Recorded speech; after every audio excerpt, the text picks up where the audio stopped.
Nous sommes des chercheurs sur le stress de l'Université de Montréal et nous sommes en train de développer un nouveau programme pour les adolescents. On a besoin de toi pour nous donner des exemples concrets de la vie d'un jeune. On a créé ce programme parce qu'on reçoit beaucoup de commentaires du genre « Le stress rend malade. L'anxiété est le mal du siècle. Les gens en santé sont pas stressés. Le stress fait vieillir. Le stress, c'est mauvais. » Oui, mais non.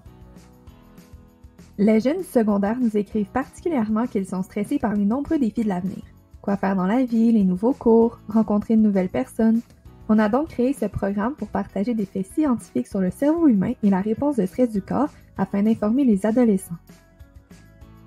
Tout le monde le sait que l'adolescence, c'est pas facile. Il y a même parfois des situations imprévues qui se produisent, genre une pandémie.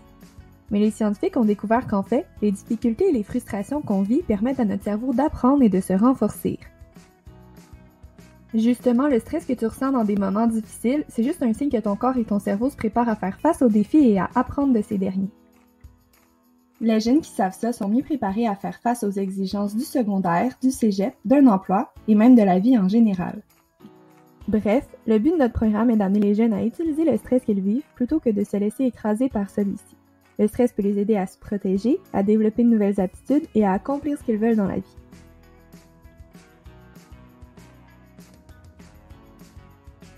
J'ai toujours eu peur d'être le genre de personne qui réussit mal ses examens. Même si mon cerveau connaissait la matière, quand je faisais un examen, j'avais le cœur qui débattait, j'avais les mains moites, j'avais mal au ventre, j'avais de la difficulté à respirer, puis là j'avais une mauvaise note. J'ai toujours pensé que c'était mon système qui me disait d'arrêter ou d'abandonner. Fait que j'ai vraiment été surpris d'apprendre que en fait ces sentiments-là sont pas toujours mauvais. Les gens me disent toujours de relaxer puis de pas stresser avant un examen ou un gros projet. J'ai jamais trouvé que c'était vraiment un bon conseil. C'est la première fois qu'on me disait que c'était normal de stresser, qu'on fait quelque chose qui nous tient vraiment à cœur. C'est juste un signe que ton corps t'envoie puis qui t'indique que tu es motivé à faire du bon travail dans le fond. Je suis vraiment contente que quelqu'un prenne enfin le temps de m'expliquer que c'est une bonne chose, que je prenne pas la voie facile. Après avoir fait le programme, j'ai commencé à m'imaginer que mon cœur qui débat, c'est tout simplement pour faire circuler le sang jusqu'à mon cerveau pour que mes connaissances se transmettent sur mon examen. C'est pas grand chose, mais à partir de là, ça m'a vraiment aidé. J'ai commencé à avoir des meilleurs résultats.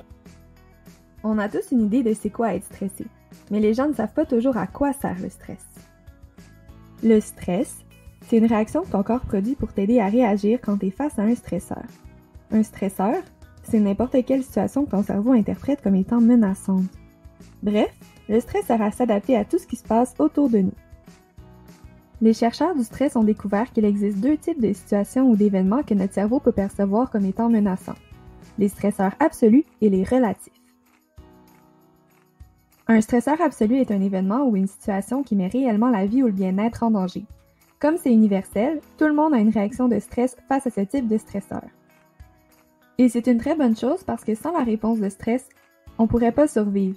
En fait, on serait même pas ici aujourd'hui si les hommes de la préhistoire, nos ancêtres, n'avaient pas vécu une réponse de stress face à un gros mammouth. Face au mammouth, ils avaient toujours deux réactions possibles, fuir ou combattre.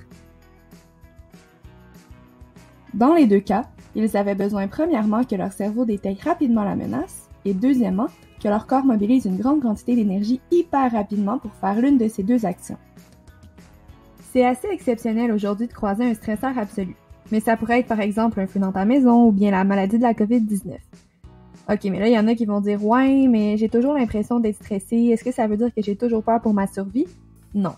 En fait, ça veut juste dire que tu vis des situations que ton cerveau interprète comme étant menaçantes ou comme un défi. C'est ce qu'on appelle un stresseur relatif, car il ne met pas vraiment ta vie en danger et il n'est pas nécessairement aussi stressant pour tout le monde. Ça peut être par exemple une chicane de couple, arriver en retard, un examen à l'école ou bien une compétition sportive. Les scientifiques ont découvert que toutes ces situations partagent des éléments communs. Il existe donc une recette du stress.